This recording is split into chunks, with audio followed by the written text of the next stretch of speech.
What's up, pumpkin heads? This week we look at some seeds I started for Howard Dill potential winning pumpkins, and I give you a few tips on when you should start your seeds if you're not a competitive grower.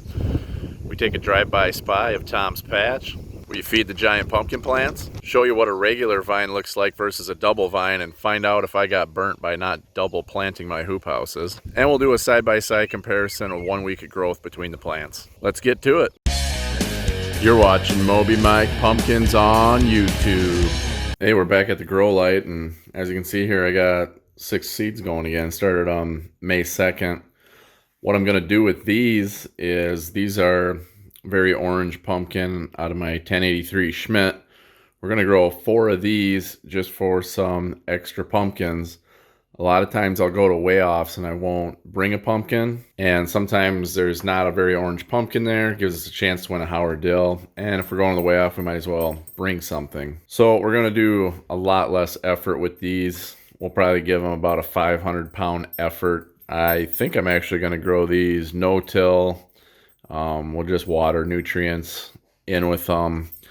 Not a lot of work, 250 square feet a piece.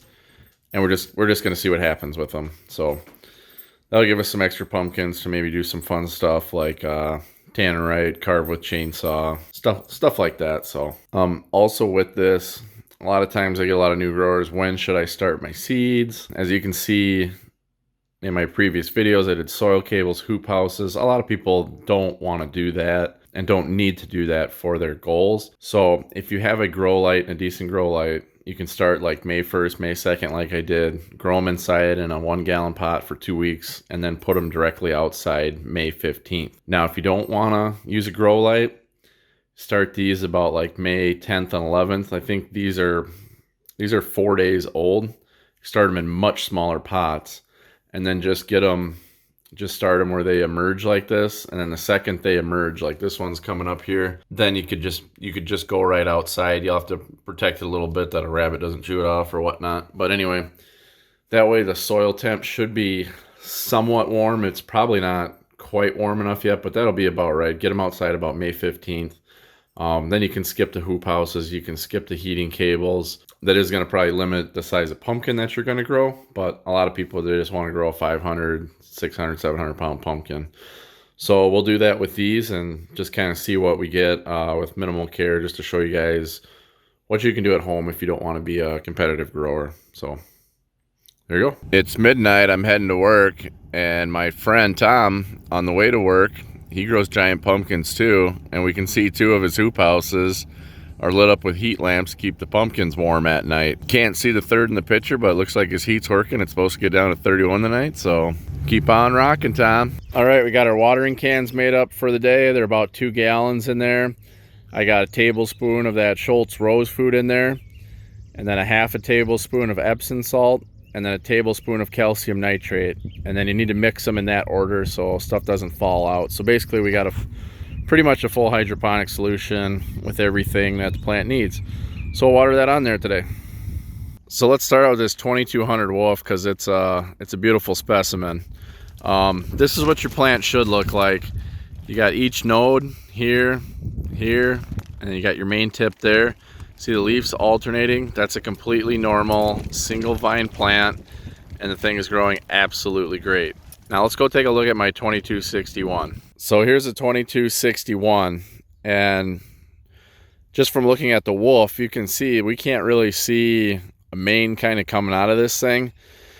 And I knew I was going to bite me in the butt talking about not double planting last week, but this is definitely something I should have noticed under the grow light. I was all excited because I was like, oh man, this thing's like 1 leaf ahead of everything. It looks nice and big. But if we go back down here, which is under the grow light, you can see I got 2 leaves coming out of the same spot here. A lot of times you can get this thicker area here and it'll grow out of it. But I've already kind of done the normal ritual of feeding it a bunch of nitrogen, and we just got a lot of BS going on here at the tip, and it looks to be kind of a double vine thing.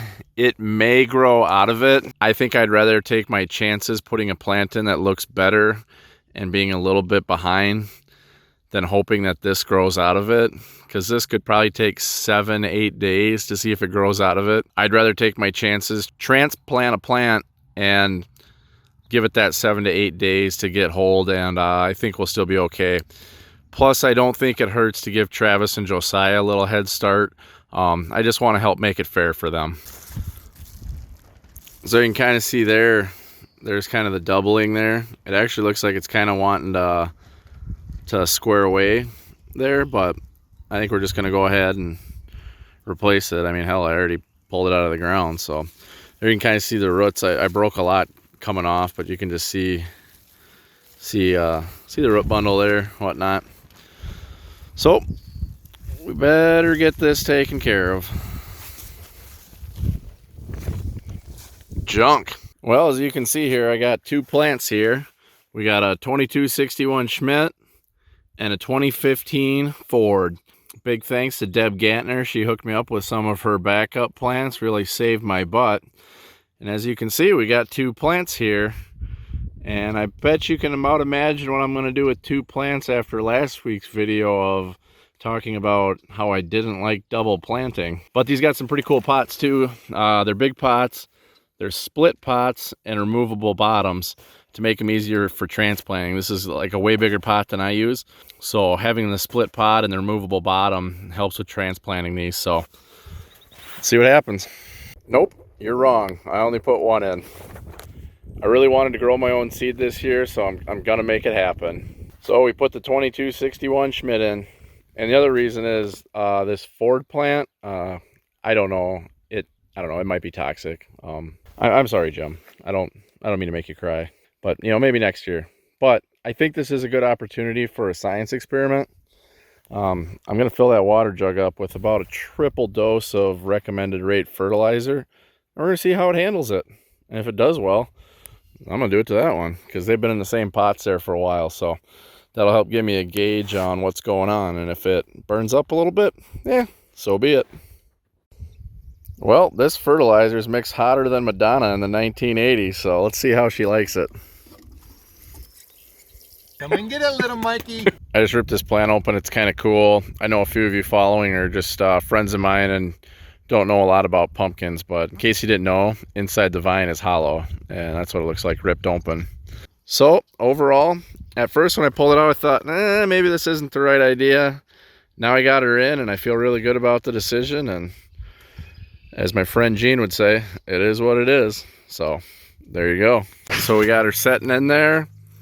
This plant does have one little thing wrong with it. It's supposed to have a leaf going out there, but Deb accidentally broke it off. It's no big deal because that's the way the plant wants to run. It's the second true leaf, and you almost always have to cut it off for the plant to lay down.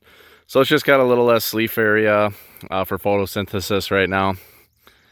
But other than that, I think the thing should do well. All right, so you heard me talk about that kickstand leaf with the other plant. It was already taken off, so we didn't have to worry about it. But so when and how do you take that off? Well, for when, it's pretty easy. It's when it's causing a plant not to lay down. If you can see here, I tunneled a little dirt out underneath this one here, so it's no longer touching the ground. So that gives a little bit of time for it to fall down there. I think I'll probably be cutting this leaf off in the next day or two. So we may just keep digging it out a little bit, but eventually we're just gonna have to cut it off because it's, if you can see, it's kind of in line with the vine there. It's gonna have to happen. Sometimes if your plant is a little, if this was twisted just a little bit like that, it might actually kind of be able to lay down without cutting it off. And I think this plant, we're gonna have to cut it off, so. All right, there's two things I use to prune pumpkin plants. One is a fillet knife, and then the other is my fingers. So we got the 2200 Wolf here. It's getting long enough where we can worry about it laying down. And then we got that kickstand leaf down there, and I think we're gonna cut that off. In preparation for that, I put this bamboo stick here so that it can't just fall straight to the ground, that it's gotta kind of slide down it a little bit. What we want is that we want it to get down on the ground, and we don't want it to kink anything. So we'll cut that leaf off and see what happens.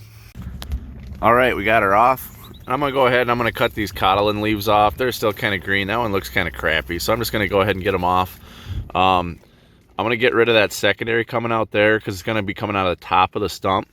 And you'll see a lot of times guys will keep that and what happens is it just ends up cracking the main vine open. It can cause a lot of problems. It's just not worth keeping.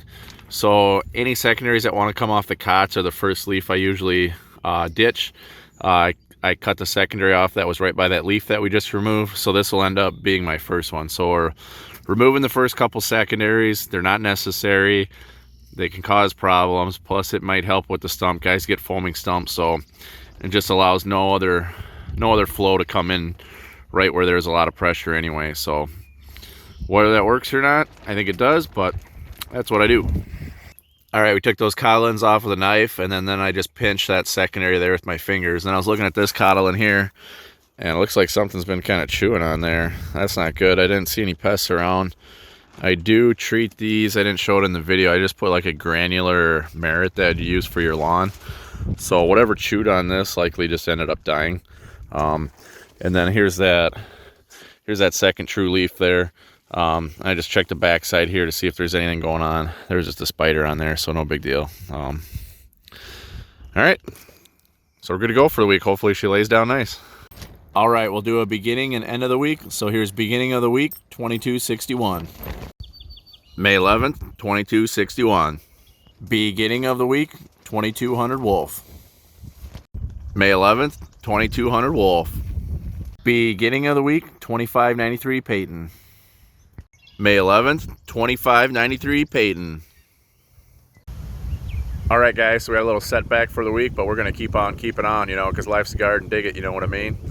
Thanks again to Deb for the plants, and join us next week if we see if Jim's seed survived. It's not looking good. It's not looking good.